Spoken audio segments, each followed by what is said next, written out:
All good.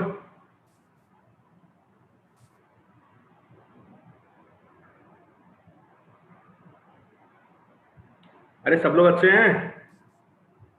हाँ sir. अच्छे हैं। बाकी लोग जो आवाज नहीं आ रही है वो लोग हाँ सही सर है? अच्छे हैं। इतनी मरी मरी आवाज में क्यों बोल रहे हो यार? मतलब इतनी अच्छी क्लास होती है हम लोगों की, हम लोग एक दूसरे से इतना दूर बैठे हुए हैं, still we are able to connect with each other so well. तो तुम लोग फील किया करो कि तुम लोग क्लास में इन्वॉल्व होकर बैठा करो। बिल्कुल, बहुत सी चीजें अच्छी अच्छी तुमको समझाने वाला हूँ, सिखाने वाला हूँ अभी, जितने दिन हम लोग पढ़ने वाले हैं साथ में। बाकी सब्जेक्ट कैसा चल रहा है तुम लोग का? अच्छा चल रहा है sir. Very good. Keep practising. हाँ, जितना प्रैक्टिस करोगे उतना अच्छा होगा तुम लोगों के लिए। Yes sir. यस। हो सकता है तुम लोगों के आस पड़ोस में बहुत सारे लोग ऐसे होंगे जो बहुत एलीट इंस्टीट्यूशन से जो ये सोचते होंगे कि हम लोग यहाँ से कोचिंग ले लेंगे तो पता नहीं क्या हो जाएगा। ऐसा कुछ नहीं होता। It's never the institute which makes you an IITian or a doctor. It's never the institute. It is always the teachers who makes you an IITian or doctor. बात समझ रहे हो मेरी? हाँ सर। हाँ सर। हाँ So sir. it doesn't matter from any A, B, C, D or up to Z, any institute you or your friend is taking coaching, उसमें हम लोग भी शामिल हैं, हमारे इंस्टीट्यूट्स भी शामिल हैं।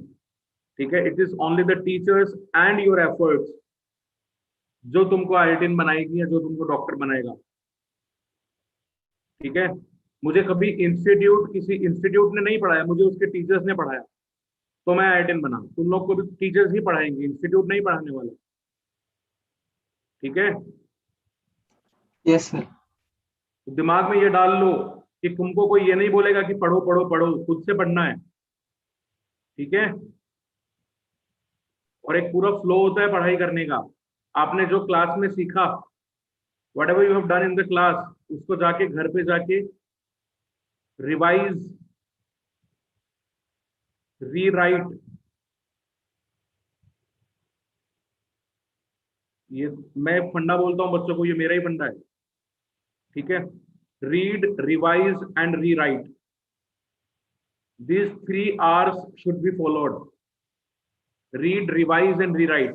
जो भी क्लास में हुआ उसको घर जाके रीड करिए, फिर उसको रिवाइज करिए। रीड करना होता है बुक एक बार नोट्स में से देख लिया कि क्या कराया था, फिर रिवाइज करना होता है अब नोटबुक बंद कर दो, अब देखो कि क्या तुम उसको दिमाग में रिकैपिचुलेट कर पा रहे हो। अगर कर पा रहे हो देन रीराइट इट। अब जो क्लास में नोट्स तुमने जब सर ने बोला तब लिखा था वो उसको खुद से लिखो। Rewrite, done. ऐसे करते हैं क्लास नोट्स का रिविजन। उसके बाद क्या सर ने कोई क्वेश्चंस दिए थे प्रैक्टिस करने के लिए? If yes, do them. 4, 5, 40, 50 whatever the number of question is, do those questions. अगर नहीं दिया, you have a reference book. You have a reference book. Reference book में मैंने बताया हुआ है, सबसे बेसिक बुक हमारा जो है एनसीईआरटी, इसको फॉलो करना ही करना है। ठीक है? एनसीईआरटी बुक को फॉलो करना ही करना है। एनसीईआरटी के बाद मैंने केमिस्ट्री वाइज डिवाइड किया था बुक्स को। हम लोग फिजिकल के लिए बुक फॉलो करेंगे एन अवस्थी। ठीक है?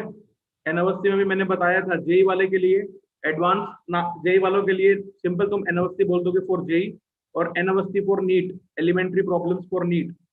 जेई और नीट का दोनों का अलग अलग बुक आता है, तो जो जेई वाले हैं वो जेई वाला बुक ले, जो नीट वाले हैं वो नीट वाला बुक ले। ठीक है?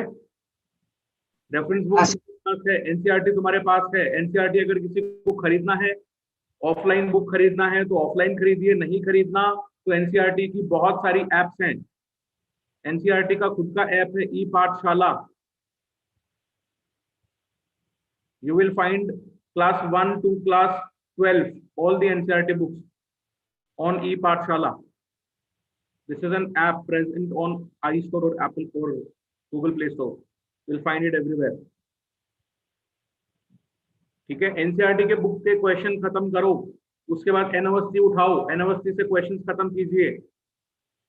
That's how you do a topic. एक पूरे चैप्टर में पूरे टॉपिक करने का ये तरीका है। उसके बाद फाइनली आप अगर इतना सब कुछ कर लेते हैं तो आप उठाइए PYQs, previous year questions. No need to buy a book, previous year question आपको किसी की भी वेबसाइट पे मिल जाएंगे। आप टाइप करें mall concept previous year questions, redox chemistry previous year questions, IIT, you'll get the questions PDF, download it, do it। अरे समझे? Yes sir. ये पूरा एक फ्लो होता है जो हम लोग को फॉलो करना होता है, ठीक है?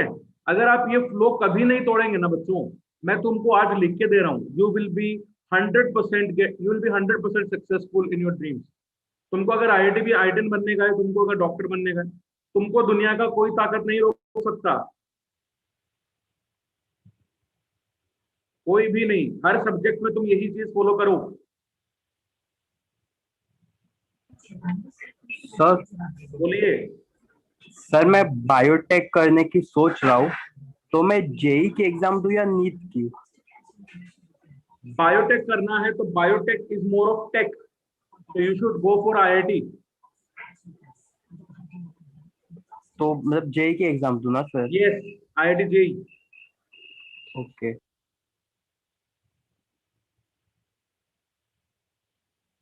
ठीक है, तो आज इसी मोटिवेशन के साथ हम लोग शुरुआत करते हैं। हमने लास्ट क्लास में laws of chemical chemical combination पढ़ा था। Excuse me sir. हाँ बेटा बोलिए। सर हमें तो तीनों बुक्स बाय करने का, physical, inorganic and organic chemistry का बुक, तीनों। ये रेफरेंस बुक है। रेफरेंस बुक आपको हर सब्जेक्ट में भी चैप्टर वाइज बुक्स आती है बेटा। ये कोई एक बुक नहीं मिलेगा आपको। जो आपको पूरा IIT का और नीट का एक बुक दे देना, तो आप समझ जाओ कि वो आपको पागल बना रहा है। ऐसा कोई बुक ही नहीं है मार्केट में। Okay sir. ठीक है, फिजिकल केमिस्ट्री में क्या है, फिजिकल, इनऑर्गेनिक, ऑर्गेनिक, तीनों का एक एक बुक आएगा। जेई के लिए अलग, नीट के लिए अलग बुक्स आते हैं, क्योंकि नीट का लेवल जेई से थोड़ा सा इजी रहता है। फिजिक्स में जाओगे, सर तो मैंने PCM भी लिया है, तो कौन सा वाला? PCMB लिया है, तो आप मतलब जेई IIT दोनों की तैयारी कर रहे हो क्या?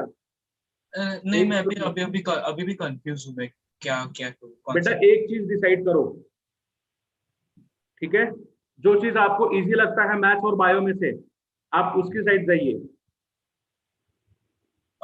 तो मैं जब माइंडस्पेस ज्वाइन किया था ना, तभी मेरे पापा ने भी ये नहीं नहीं, पापा मम्मी चाचा बुआ फूफा फूफी कुछ भी बोले, तुमको क्या पढ़ना है वो सोचो। नहीं, मैंने भी कहा था, मैं भी कंफ्यूज था, तो उसकी वजह से उन्होंने कहा कि यार तू PCM भी ले सितंबर तक।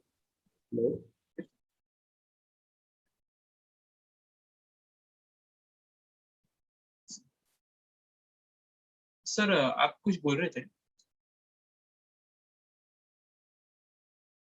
Excuse me sir. अगर तुमको बायो चाहिए तो तुम ये सोचो कि क्या तुम चीजों को याद रख सकते हो लंबे टाइम तक।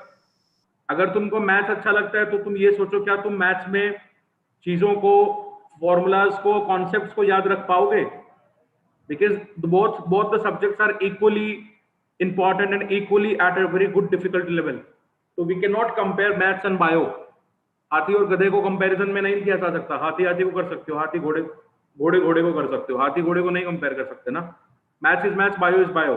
Just you figure it out कि इंटरेस्ट ज्यादा किस में है। Are you getting my point Hardik? Yes sir. Take your time, अपने साथ बैठ आज और फाइनल कर इस डिसीजन को, and then stick with it. ऐसा नहीं है 10 दिन बाद फिर आप ये बोल रहे हो नहीं मुझे मैथ्स पढ़ना है। Take your time, take a decision. अगर प्रॉब्लम आ रहा है तो discuss with your teachers. Maths के टीचर से डिस्कस करो और बायो के टीचर से डिस्कस करो कि मैथ्स क्यों लूं मैं, क्या क्या होता है सर मैथ्स में। बायो के टीचर्स के साथ डिस्कस करो क्या क्या होता है बायो में, क्या मुझे लेना चाहिए, मेरा ये बायो में मेरा ये वीकनेस है, बायो में मेरा ये एडवांटेज होता है, और मैथ्स में मेरा वीकनेस और एडवांटेज क्या है। अगर टीचर्स से भी नहीं डिस्कस करना, टेक अ पेज, उस पर लिखो, नोट डाउन करो।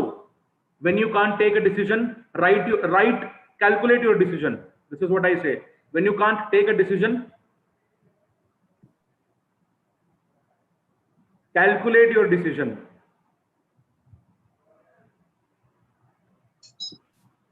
ठीक है।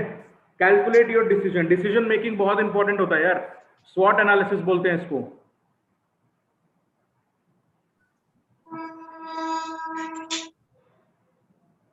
स्ट्रेंथ, वीकनेसेस और एटीट्यूड और टी से और होता है, पता नहीं क्या होता है, ठीक है, टैलेंट होता है शायद।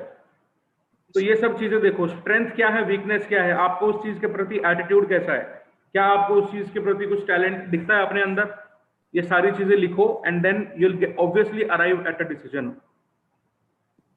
ठीक है हार्दिक? यस उन सभी लोगों के लिए जो यहाँ पे मुझे सुन रहे हैं, लाइफ में अगर डिसीजन लेना है, नहीं ले पा रहे हो चीजों को देख के समझ के, write all the positives and negatives of it, then you should take a decision। ठीक है यार? अरे मेरी बात सुन रहे हो सब लोग? हाँ हाँ सर। सर। और दिमाग में एक चीज बस ये रखना कि तुम लोग अगर आज इस चीज के लिए अगर तुमने एफर्ट किया है ना, तो तुम लोग सब कुछ उखाड़ सकते हो जिंदगी में। बस तुमको चाहना है उस चीज को सोचना है कि तुम ये चीज कर सकते हो। ठीक है जी? Yes sir. हाँ सर। अगर शुरू किया है तो खत्म करो, छेड़ दिया है तो छोड़ो मत। लास्ट क्लास में मैंने laws of chemical combination discuss किए थे सबके साथ। हाँ सर। तो लॉज ऑफ केमिकल कॉम्बिनेशन के कुछ क्वेश्चंस प्रैक्टिस करेंगे हम लोग आज। 3-4 मैं क्वेश्चन करवाने जा रहा हूं, ठीक है? सबने रिवाइज किया था घर पे लॉज ऑफ केमिकल कॉम्बिनेशन? हाँ सर। ठीक है, हाँ sir. write down, if the water sample are taken from sea,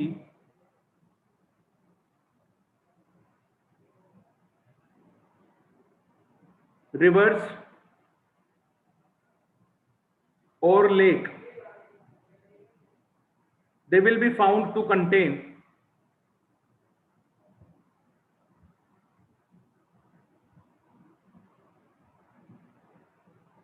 hydrogen and oxygen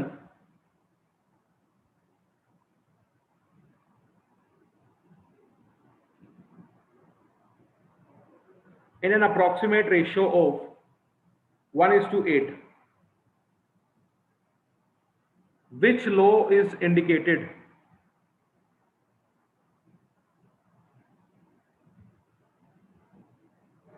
बताओ, which law is indicated? LMP, law of multiple proportion, LDP, LRP, या फिर none of these, NOTA, none of the above? Sir LDP। LDP। बोलो बच्चों। Sir LDP। LDP। Absolutely correct, LDP। हम लोगों ने already discuss किया था कि कोई भी सोर्स हो, कोई भी प्रोसेस हो जिससे आपने प्रिपेयर किया है किसी कंपाउंड को, उसके अंदर जो एलिमेंट्स है, कंबाइनिंग एलिमेंट्स है, उनका रेशियो हमेशा बाय मास फिक्स रहता है, वो कभी चेंज नहीं होता। That is your law of definite proportion. क्या सबको ये बात समझ में आ गई कि लॉ ऑफ डेफिनेट प्रोपोर्शन यहाँ पे क्यों आया? I want everyone's answer. Every time I ask something, I want everyone's response. Yes sir. Yes, sir. Yes sir. Yes sir. Yes sir.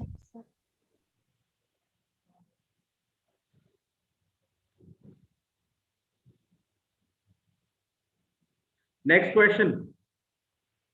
Question number 2. Hydrogen and oxygen combine to form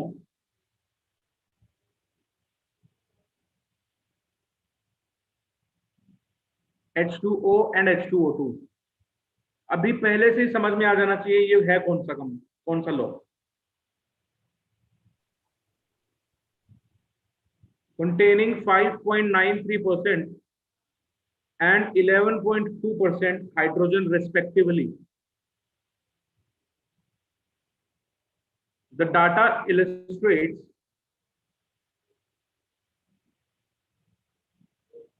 options are same again: LDP, LRP, LMP, LCM. LMP.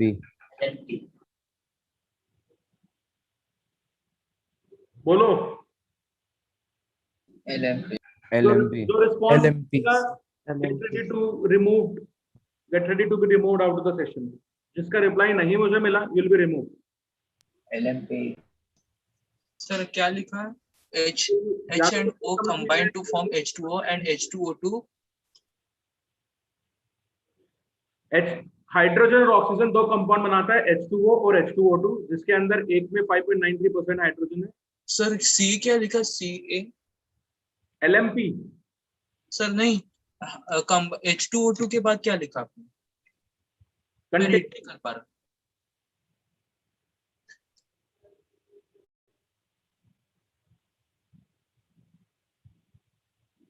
क्या answer आएगा बोलिए? Sir LMP। LMP. मैंने आपको बताया था, अगर आपको एक एलिमेंट मिले, सॉरी, अगर आपको एक कंपाउंड मिले और सिर्फ उसी कंपाउंड के बारे में बात कर रहा है, तो दिस इज ऑलवेज LDP। अगर आपको दो एलिमेंट मिले और उनसे बनाए हुए दो अलग अलग कंपाउंड के बारे में बात कर रहा है, दिस इज LMP।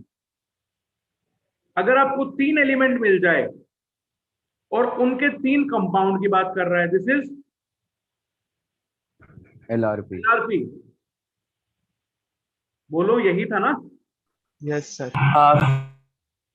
बस। Next question.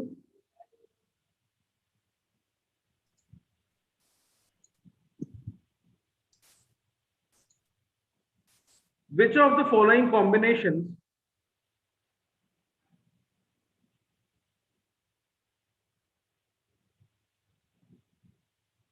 illustrate LRP?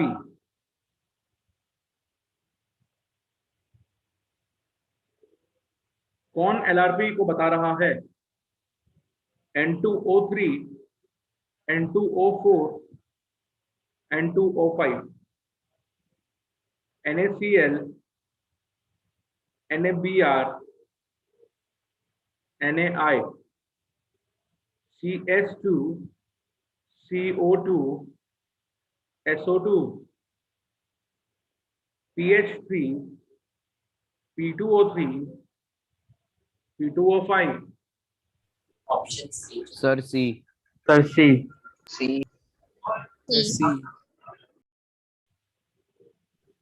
सब लोग यही मानते हैं सी आएगा? हाँ सर।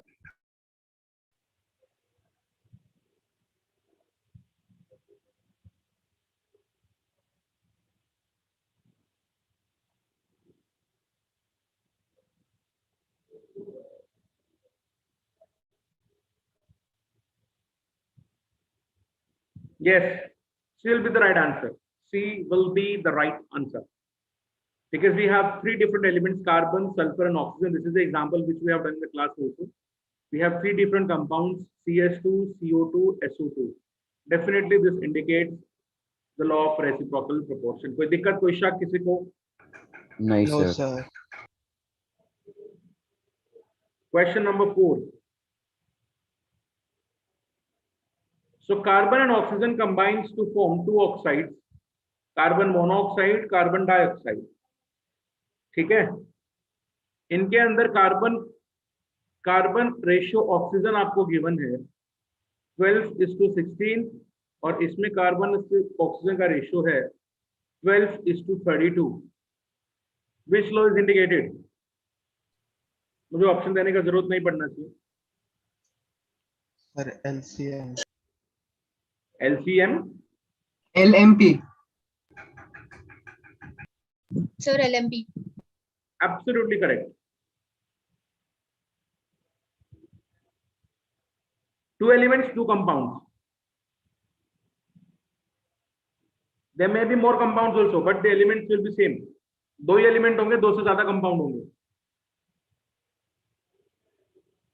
अरे पापियों, आया ना? हाँ sir.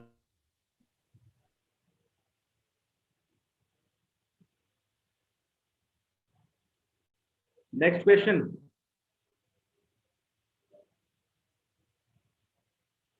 A sample of calcium carbonate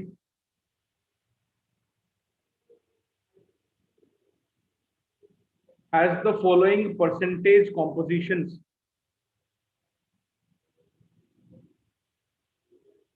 calcium है 40%, ऑक्सीजन है 48%, कार्बन है 12%.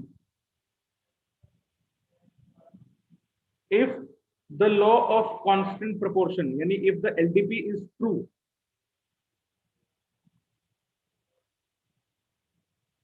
then mass of calcium in 4 gram of a sample of calcium carbonate obtained from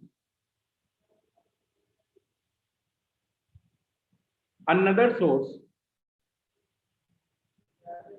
will be, your options are 0.016 grams, 0.16 grams, 1.6 grams या फिर D 16 grams. Solve it 1.6 gram. and then let me know.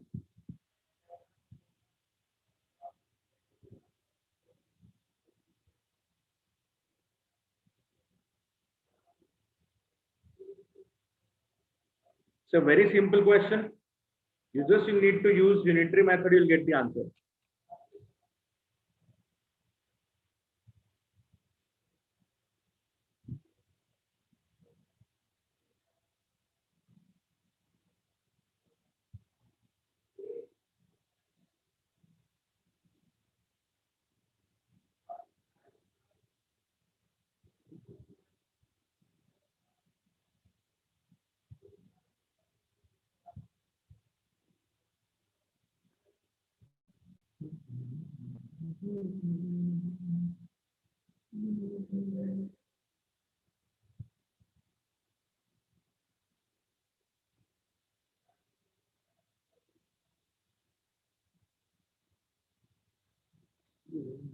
Sir, 1.6 gram.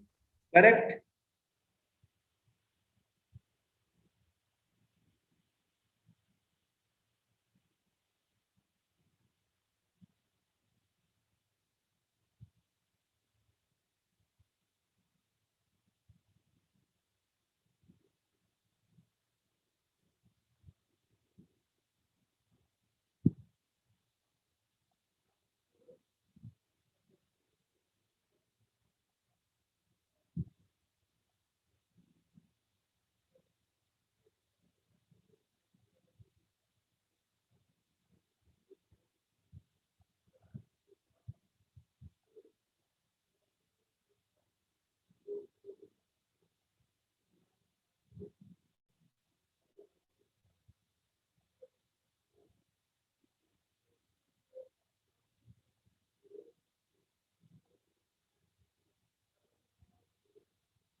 Everyone done?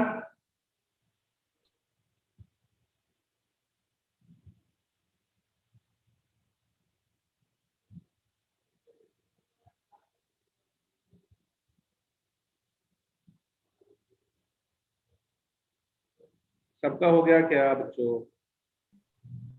Yes, sir. तो ये ऐसा जो बोले कि sir करके दिखाओ एक बार.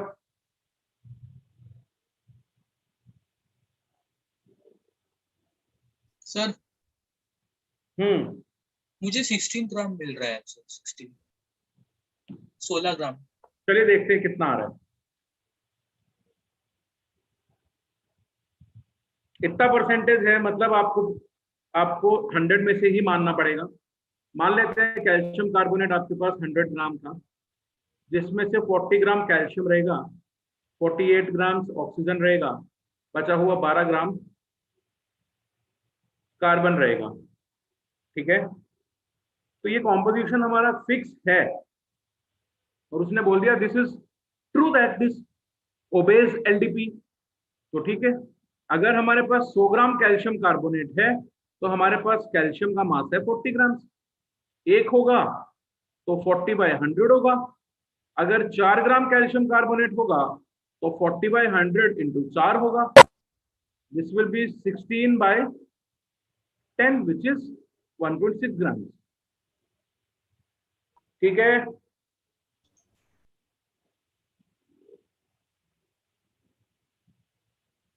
Yes, sir. Yes sir. Yes. Next question, question number 4 या 5?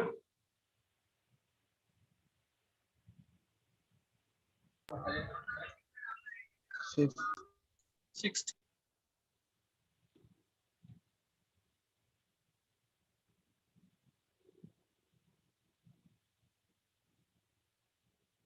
All the substances listed below are fertilizers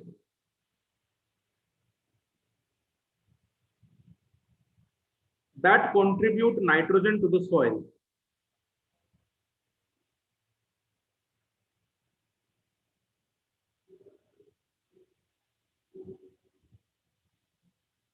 Which of these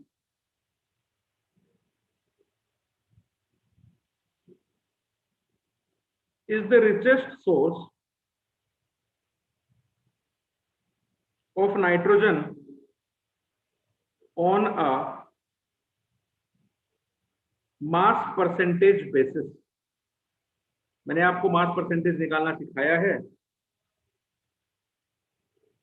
urea, urea क्या होता है?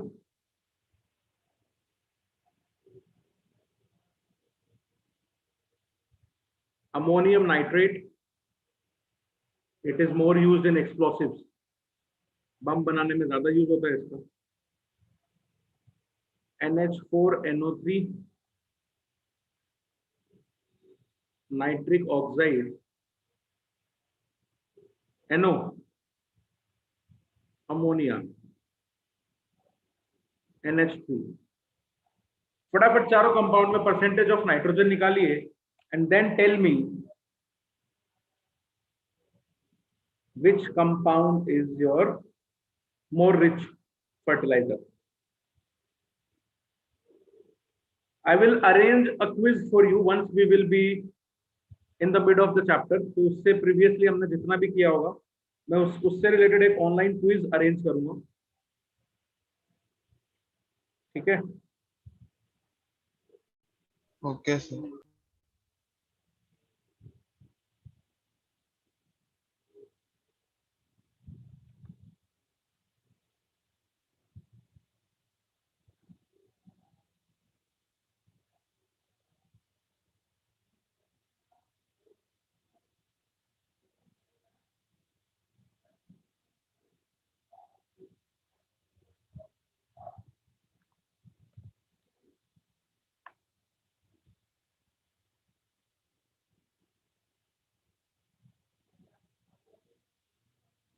those who will be done, those who are done with this question, you have to do this next question.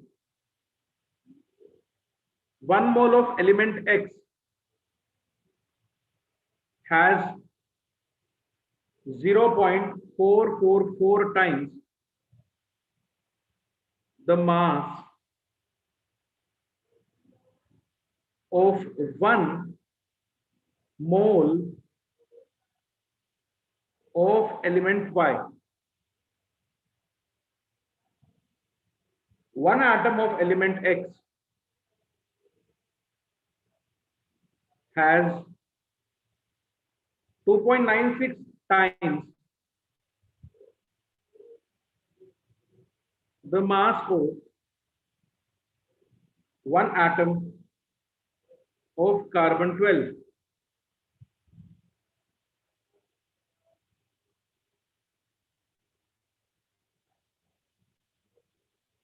What is the atomic mass of Y? 80, 15.77, 46.67, 40.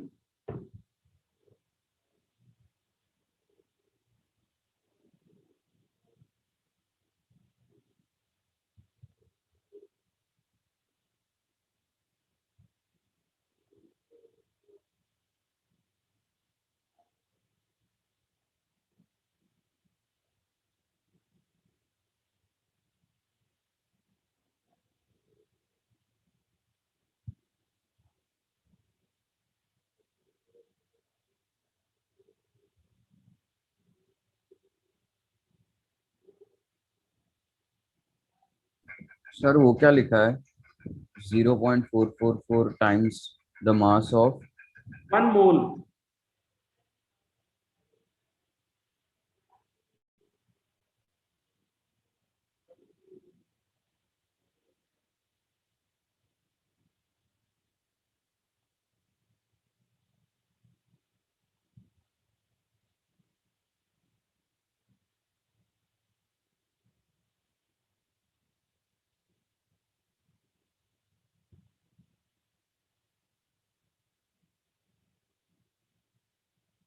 Please do this question. I'll be back in a short while. ये 3 question है. First वाला question सबने लिखा, ये वाला with options. हाँ sir. ठीक है, हाँ सर. तीनों क्वेश्चंस करिए. I'll be back in 2-3 minutes. Sir एक बार वो दिखाओ ना, लास्ट वाला स्लाइड.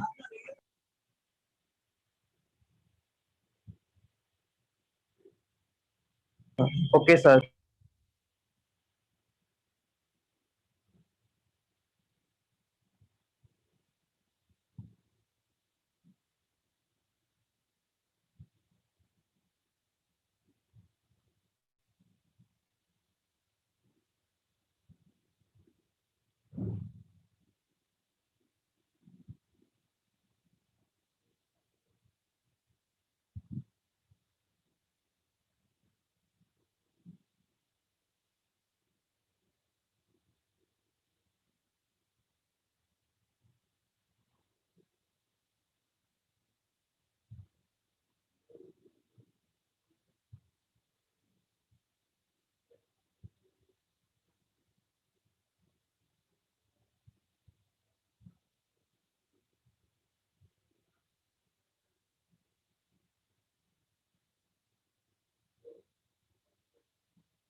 हो गया बच्चों क्वेश्चन?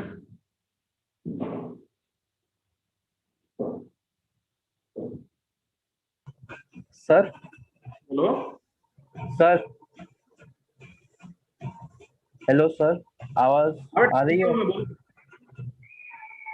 हेलो सर, क्वेश्चन 5 में बताया दोनों एलिमेंट का मोल 1 1 है, तो ये जरूरी नहीं है ना कि दोनों का गिवन मास एक होगा? नहीं, बिल्कुल जरूरी नहीं है। ठीक है। और सर फोर्थ का मेरा आंसर आया है अमोनियम नाइट्रेट। अमोनियम नाइट्रेट आया है। हाँ, अच्छा, ठीक जो है, है ठीक है। 40%। सर मेरा अमोनिया आ रहा है। अमोनिया आया है, किसी का अमोनियम नाइट्रेट आया है, किसी का अमोनिया आया है, मतलब मुझे चेक करना ही पड़ेगा।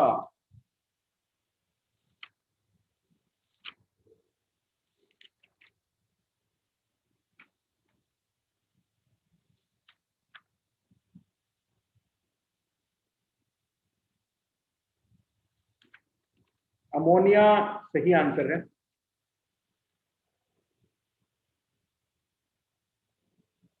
अमोनिया में आपका 82% कुछ आया होगा। हाँ सर। हाँ sir 82.3। Yes, D will be the right answer. Next मैंने आपको दिया है 1 mole of element X is this much mass। इसका क्या आंसर आया है?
हो गया सबका? और are you still trying?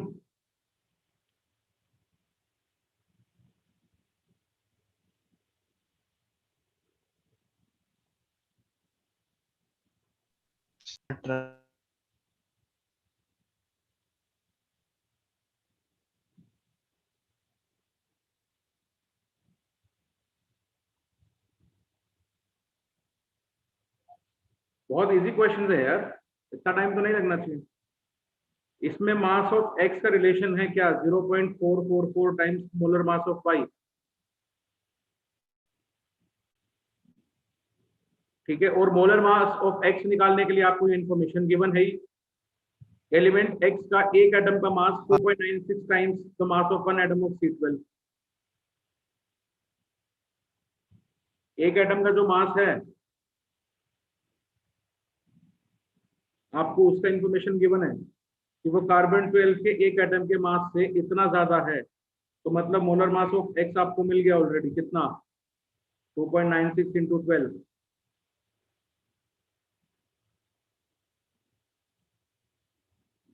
Y पूछ रहा है क्या होगा, 34.52। 2.96 इंटू 12 डिवाइड बाई 0.444। बताओ क्या आ रहा है।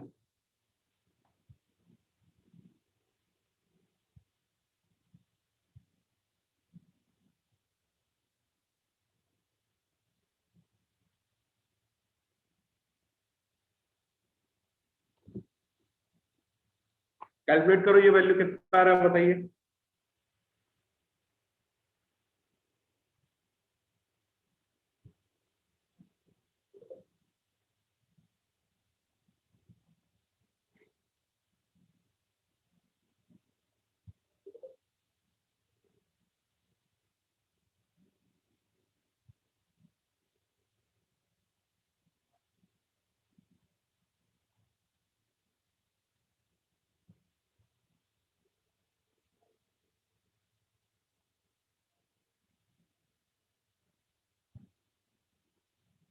बोलो बच्चों। सर 80। 80 आ रहा है, करेक्ट। अरे समझ में आ रहा है ना क्या क्या किया हमने ये यहाँ पे।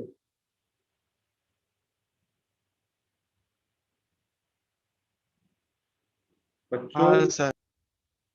Molar atomic mass of x बोलिए mx, atomic mass of my, y को हमने my बोल दिया। इन दोनों में रिलेशन है अपने पास ये। ठीक है, अब एटम एक एटम का हाँ मास निकालने का है, सर। तो कार्बन का एक एटम का मास होता है 12, उसका 2.96 टाइम्स है एक्स का मास, तो यहाँ से एक्स का मास आ जाएगा। वाई का मास निकालना है तो क्या हो जाएगा, this value divided by 0.444, you'll get 80 from here, answer is 80। Next next next बताइए। एक एसिड है जिसका सर फॉर्मूला 19 क्या, डी ऑप्शन। नहीं,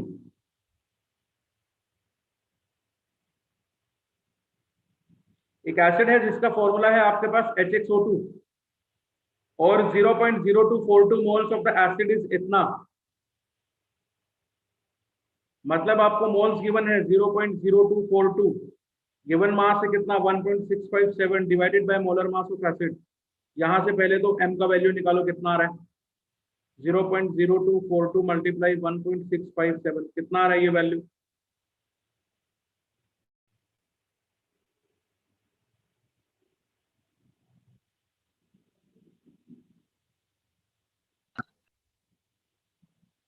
नहीं सॉरी, मैंने उल्टा कर दिया ना इधर।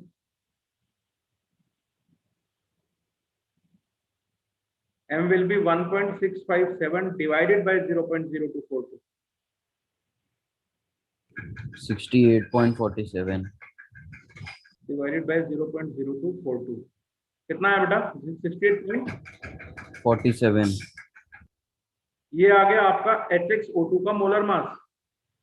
ठीक है, आपसे x का पूछा हुआ है, तो हाइड्रोजन का 1 प्लस x को x रहने दो, प्लस O2 हो जाएगा 32, this should be equal to 68.47। x क्या हो जाएगा 68.47 माइनस 33, कितना आ रहा है 7 माइनस 3 2, 4 माइनस 3 1, 8 माइनस 3 5, 6 माइनस, अरे क्या कर दिया,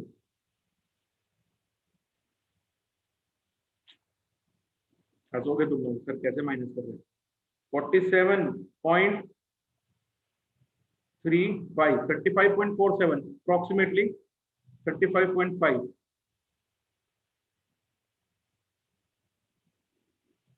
अरे बोलो यार। यस। हाँ सर। समझ गए सब लोग ये बात? यस हाँ सर। सर। क्या हमने एम्पेरिकल फॉर्मूला मॉलिक्यूलर फॉर्मूला निकालना सीखा? नहीं sir.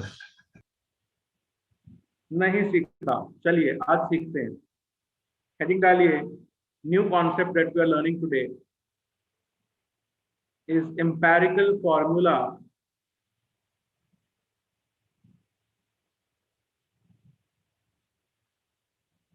And molecular formula.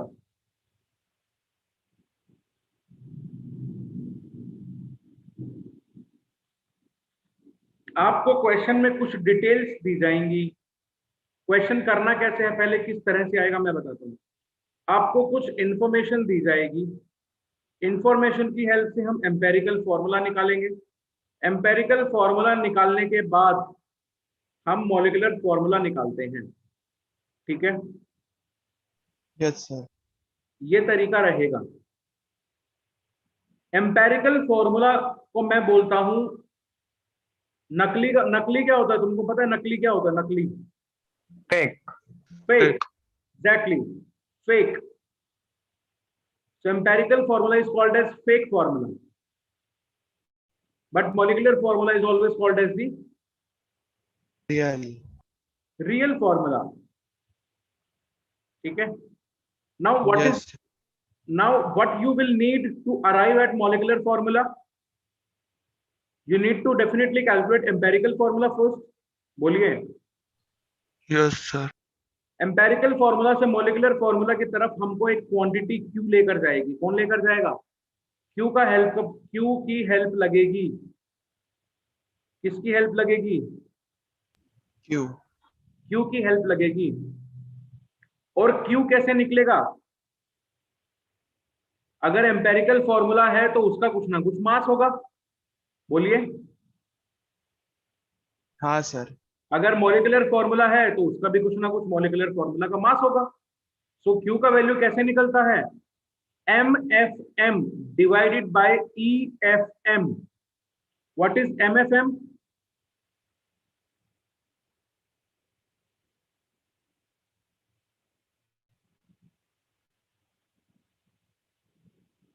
Molecular formula mass divided by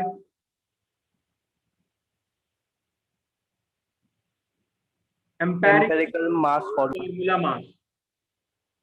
ठीक है। Yes sir. फिर हमने क्यू अगर निकाल लिया तो मॉलिक्यूलर फॉर्मूला निकालना और भी आसान है। ध्यान दीजिए, मैं MFM EFM ये मास है, MF is formula not mass. So how will you calculate MF?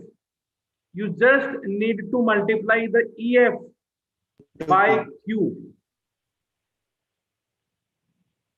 and you will get the molecular formula, yes. right? Yes sir. Now there are two possibilities to find Q.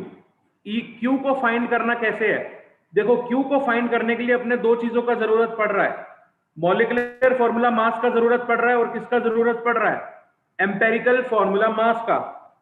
तो molecular formula mass के लिए या तो आपको वो direct, देखो अब दो चीज है Q को निकालने के लिए, you need two things, empirical formula mass and molecular formula mass.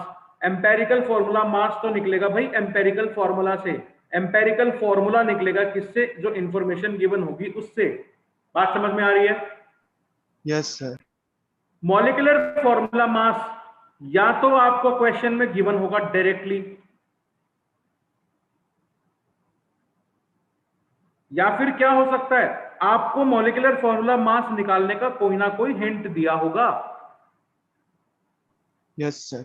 Hint का मतलब होता है जैसे आपको वन एटम का मास दे देगा कि मास ऑफ वन मॉलिक्यूल दे देगा, mass of one molecule of this compound is इतना, या उसका इतना, उस मॉलिक्यूलर फॉर्मूला मास निकालने के लिए कोई ना कोई हिंट आपको क्वेश्चन में देगा वो। या तो चीजें डायरेक्टली हो सकती हैं या फिर इनडायरेक्टली हो सकती हैं। आपको निकालना वहां से क्या है? मॉलिक्यूलर फॉर्मूला मास यानी मोलर मास। ठीक है, अरे बोलिए। हाँ यस सर। तो ये दोनों तरीके से आपको एम्पेरिकल फॉर्मूला मास या मॉलिक्यूलर फॉर्मूला मास क्वेश्चन में मिल सकता है। फिर बात आती है कि अब हमने ये तो बात कर लिया कि एम्पेरिकल फॉर्मूला से मॉलिक्यूलर फॉर्मूला तक पहुंचा कैसे जाए, क्यू की हेल्प से। क्यू कैसे निकलता है वो भी हमने बात कर ली। अब बात करते हैं इन्फो से हम एम्पेरिकल फॉर्मूला कैसे निकाल सकते हैं। हम इन्फो का यूज करके, इंफॉर्मेशन का यूज करके एम्पेरिकल फॉर्मूला कैसे निकालेंगे, अब बात करते हैं उसकी। अगर अभी भी लोग सोच रहे हैं कि sir empirical formula molecular formula क्या चीज होता है, तो मैं एक एग्जांपल के थ्रू ये चीज क्लियर करता हूं, फिर हम आगे चलते हैं इन्फो से लेके एम्पेरिकल फॉर्मूला। बच्चों, सबको पता है कि ग्लूकोज का फॉर्मूला क्या होता है। C6H12O6। ये तो रियल फॉर्मूला है, हाँ सर। ठीक है, ये तो रियल फॉर्मूला है। लेकिन इसको मैं ऐसे भी तो लिख सकता हूं, CH2O।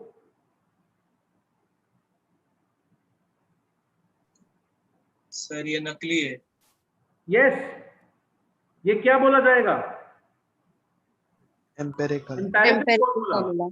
तो यहां पे मुझे Q का वैल्यू बता सकते हो क्या आया होगा। सर 6। यस, 6। तो CH2O को अगर हम 6 से मल्टीप्लाई कर दे, we will arrive at C6H12O6।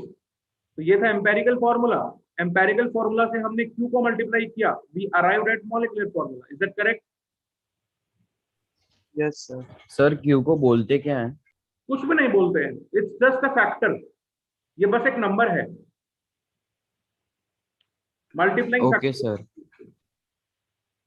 तुम अगर देखो यहां पर, अगर गलती से इफ Q इज 1, सो जो गंगाधर है वही शक्तिमान है, जो एम्पेरिकल फॉर्मूला है वही मॉलिक्यूलर फॉर्मूला है। देख रहे हो ना, इफ Q इज 1। हाँ सर।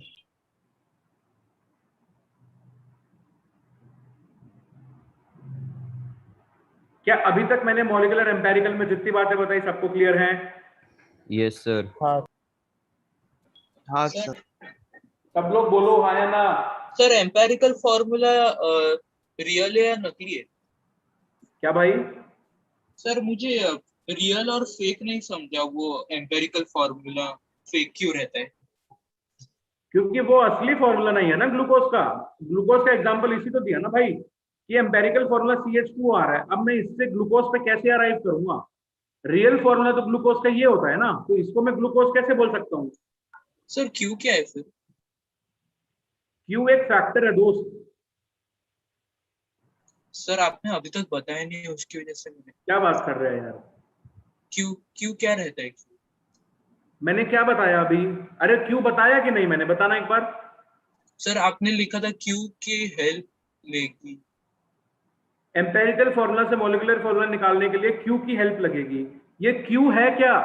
क्यू जस्ट एक फैक्टर है, एक नंबर है, जो निकलेगा कैसे, molecular mass divided by empirical mass.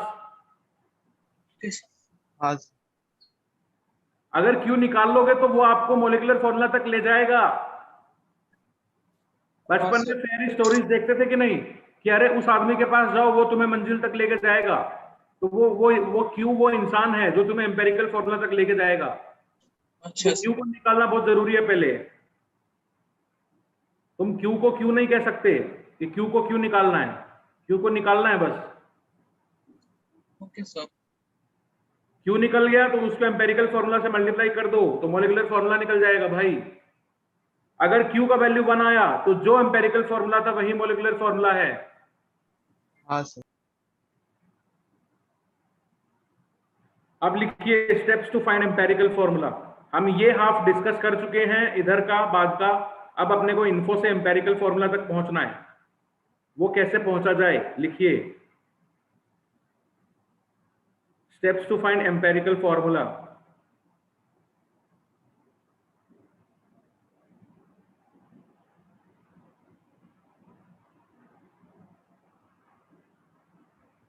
let the mass of the compound 100 gram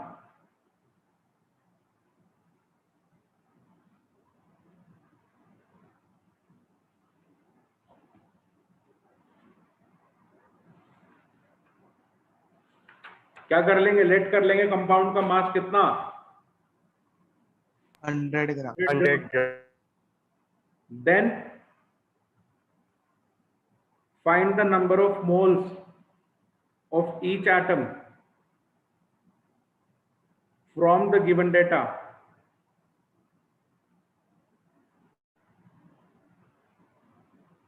फिर write them into the subscript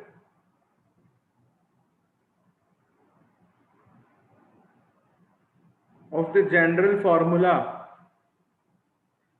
AX BY CZ D up to so on.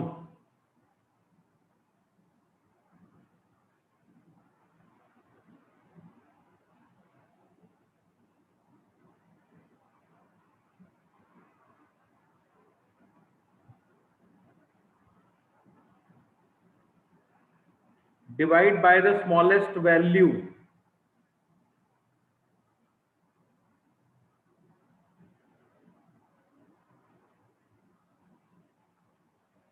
Convert them into simple whole numbers.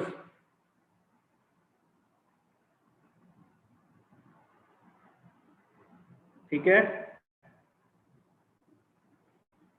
Yes.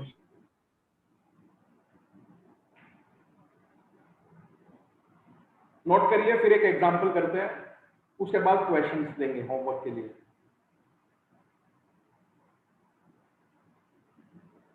Sir divide by तो divide by the smallest value.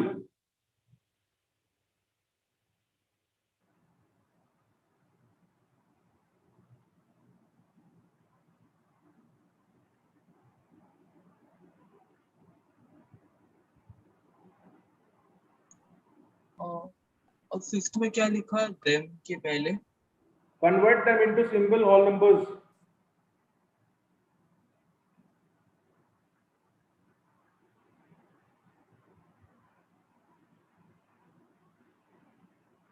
हो गया sir. हो गया।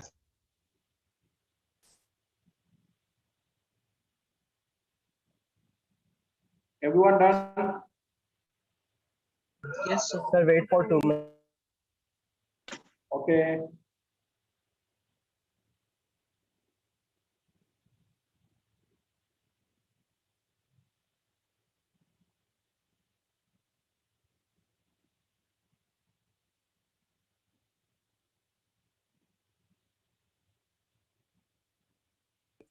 Sir वो AX by C7 क्या है?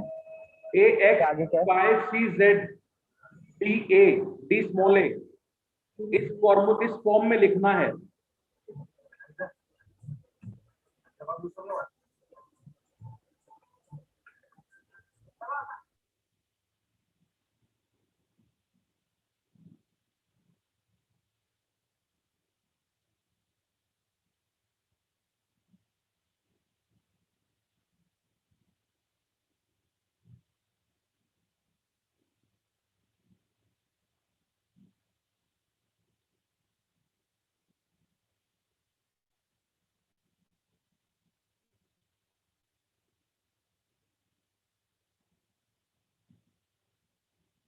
Sir हो गया।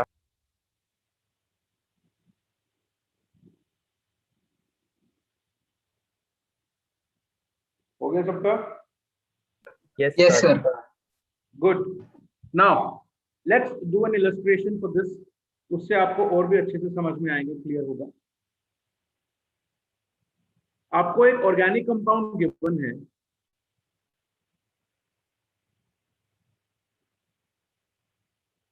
जिसमें 40% कार्बन है, 53.3% ऑक्सीजन है एंड 6.7% हाइड्रोजन है। आपको बोला गया है इसका एम्पेरिकल फॉर्मूला निकालिए, given that the molecular formula mass या मॉलिक्यूलर वेट इज 180 ग्राम। देखो यहाँ पे मॉलिक्यूलर फॉर्मूला मास आपको क्वेश्चन में गिवन है ना। हाँ सर। हाँ सर। तो अब ऑर्गेनिक कंपाउंड है, अननोन कंपाउंड है, उसके बारे में अपने को इतना इंफॉर्मेशन मालूम है बस। तो पहला स्टेप बोलता है कंपाउंड का मास 100 ग्राम मान लो, ठीक है, 100 ग्राम कंपाउंड मान लिया। अब जिसका जितना परसेंटेज गिवन है उसको उतना उतना मान लो। इसमें 100 ग्राम में 3 एलिमेंट आएंगे, कार्बन, ऑक्सीजन, हाइड्रोजन। कार्बन कितना होगा? 40 ग्राम।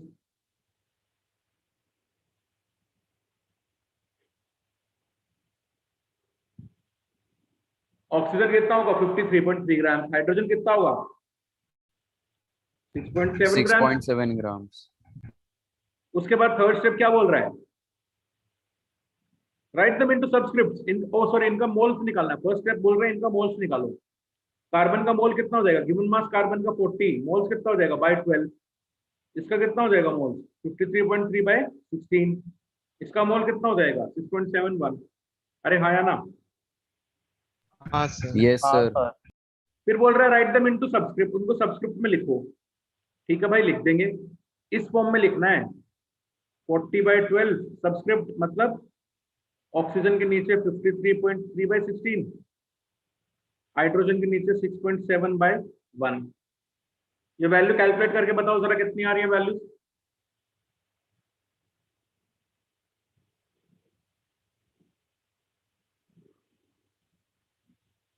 ये आएगा कुछ carbon 3.3, 3.3.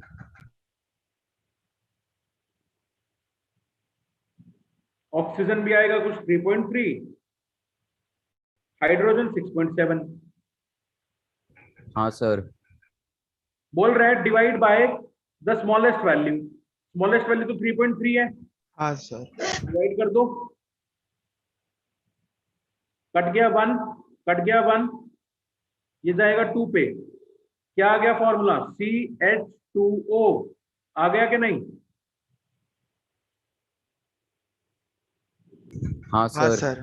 This will be hydrogen तो अप्रोक्स पे लिया है ना? क्या? हाइड्रोजन का जो 2 है वो अप्रोक्स पे लिया है ना? हाँ, अप्रॉक्स वैल्यू लेना है। ठीक है सर, अगर अप्रोक्स लेके तो ऐसा थोड़ा कि वो मतलब परफेक्ट आंसर आएगा, थोड़ा वैरी करेगा ना। क्या वेरी करेगा? मतलब अगर मतलब थोड़ा चेंज होगा ना, मतलब जो ऑर्गेनिक कंपाउंड ओरिजिनली है उतने में, उससे थोड़ा चेंज होगा ना। देखो, कैलकुलेशन पर्पस के लेकर तुम बात करो, क्योंकि हम लोग ये मानकर चलते हैं कि जब भी कंपाउंड्स की हम बात करते हैं तो उनका जो ओरिजिनल रेशियो है, कंबाइनिंग रेशियो है एटम्स का आपस में कंपाउंड बनाने के लिए, वो कभी डिस्टर्ब नहीं होगा। तो हल्का फुल्का चलेगा कैलकुलेशन के दौरान, कोई ऐसी बात नहीं है। Okay sir.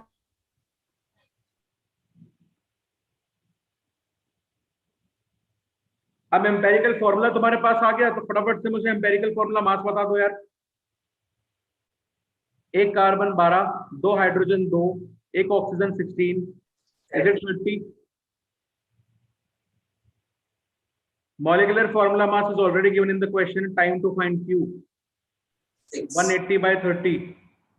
6. 6. How will you find empirical formula? Say molecular formula multiplied by Q. You'll get a molecular formula. CH2O को multiply कर दो 6 से. What will you get? C6. C6H12O6. ये है exact formula. समझ गए? हाँ सर. हाँ सर।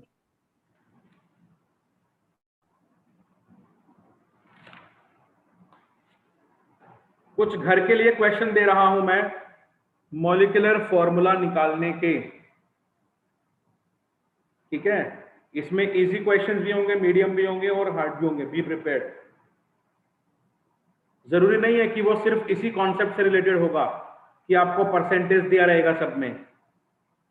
अभी तक हमने जितना किया है, now you should be able to apply all the concepts put together. Sir previous दिखाओ कि कैसे हो रहा है।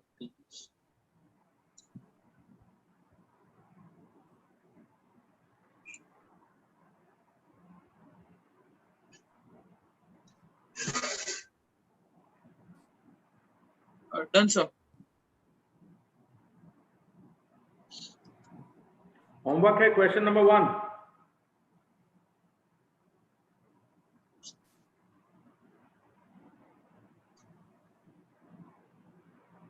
What is the empirical formula of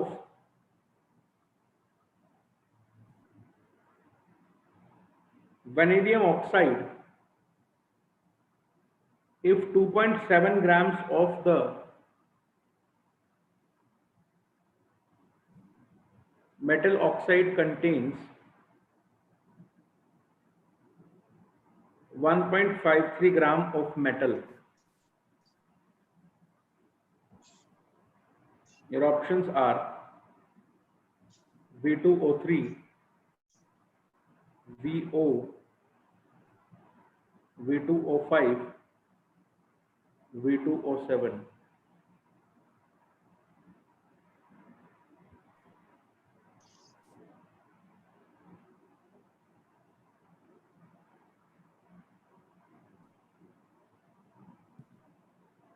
Determine the empirical formula of Kelvar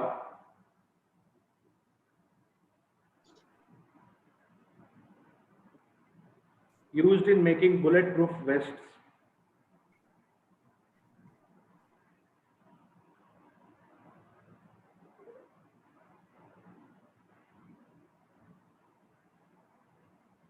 If it has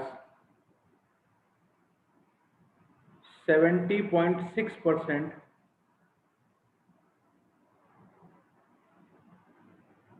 carbon, 4.2% hydrogen, 11.8% nitrogen, and 13.4% oxygen.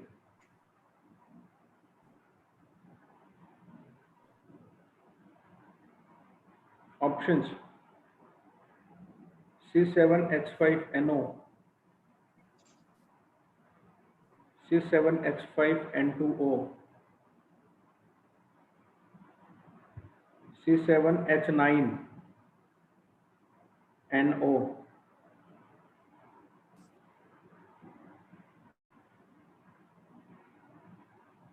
C7H5.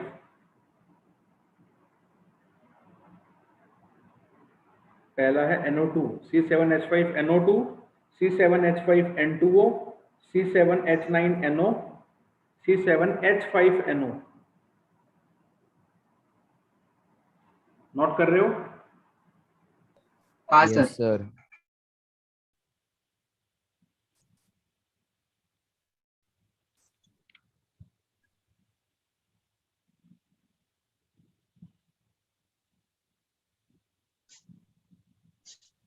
Sir एक doubt था बोलिए।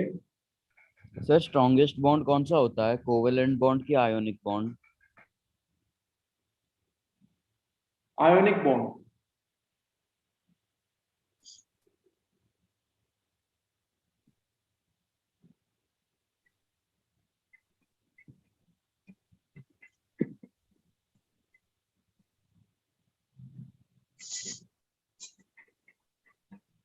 आगे चलें।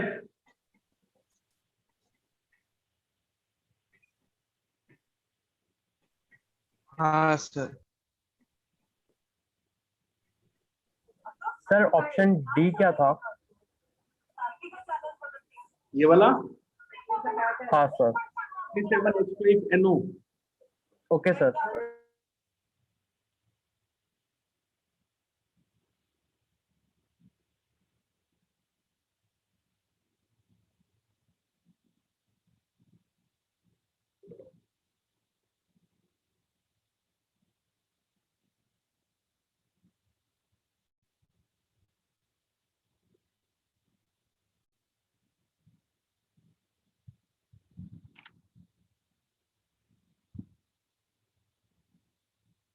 नेक्स्ट क्वेश्चन लिखेंगे।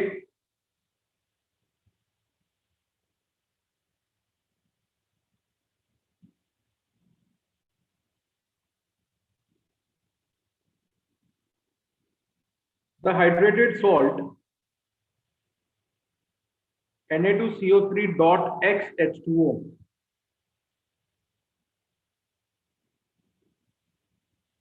undergoes 63% loss in mass on heating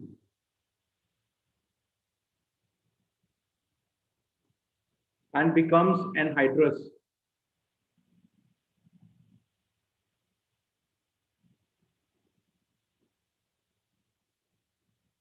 the value of x is 10, 12, 8, 18.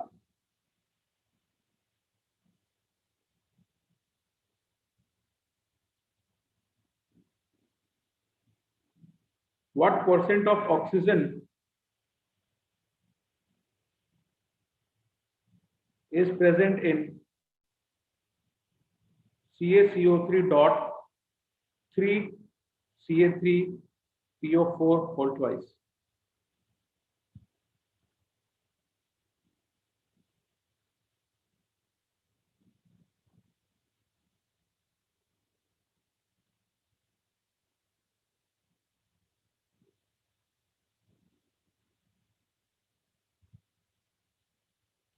Complete combustion of 0.86 gram of compound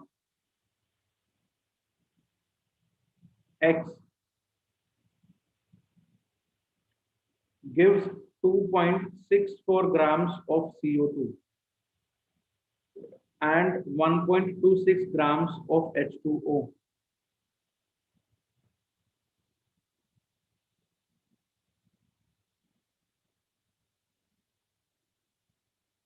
The lowest molecular mass of X can be option A 43 grams, option B 86 grams, option C 129 grams, option D 172 grams. Noted?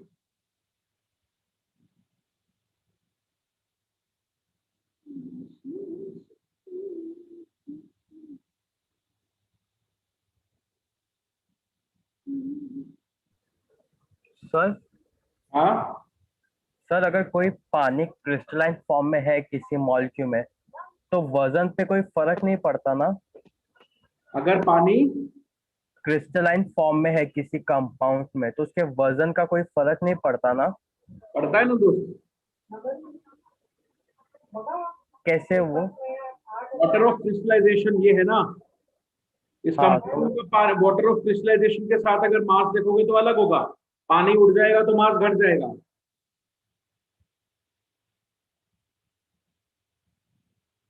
क्या sir? पानी उड़ गया, water of crystallization उड़ गए तो मास खत्म हो जाएगा, कम हो जाएगा। अच्छा, ठीक है सर।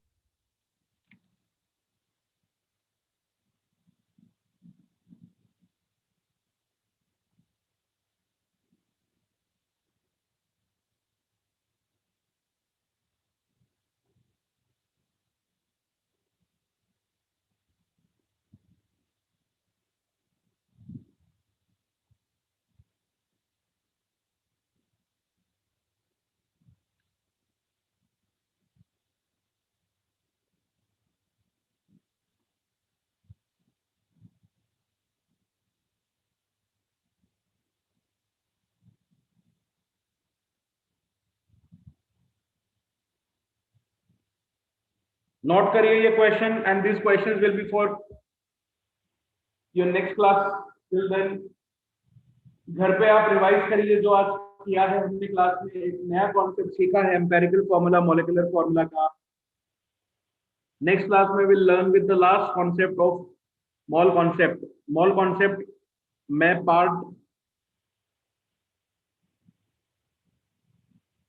मॉल कॉन्सेप्ट पार्ट 1 हमारा नेक्स्ट क्लास में खत्म हो जाएगा। मॉल कॉन्सेप्ट पार्ट 2 जिसमें हम पढ़ेंगे redox chemistry. Mole concept part 3 जिसमें हम पढ़ेंगे gaseous state. Okay, yes sir. तब जाके हमारा पूरा एक चैप्टर खत्म होगा। Part 1 is called as stoichiometry. Part 1 को हम लोग स्टोइशियोमेट्री बोलते हैं। और कमाल की बात यह है, हमने पार्ट 1 का स्टोइशियोमेट्री वाला पार्ट अभी तक किया ही नहीं है, जो कि नेक्स्ट क्लास में हम लोग करेंगे। तो अब तक हम जितना पढ़ रहे थे वो हमें स्टोशियोमेट्री तक आने के लिए पढ़ना जरूरी था। Okay Okay, sir. so we are almost on the verge of completing part 1 which will be done in the next class. I'm pretty sure about that. हम लोग नेक्स्ट क्लास में इसको खत्म कर लेंगे। उससे नेक्स्ट में भी हम चालू करेंगे रिडॉक्स केमिस्ट्री।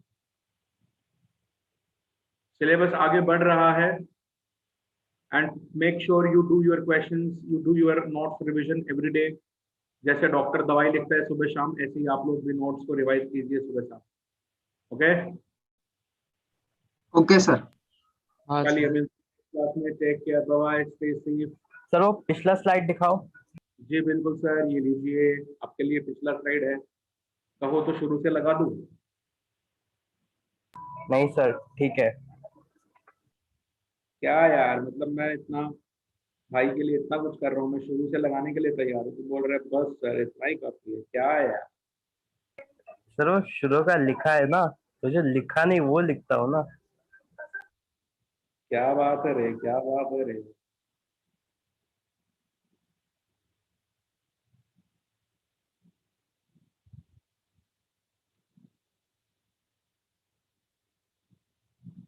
सर वो क्वेश्चन 5th में the lowest molecular mass of x.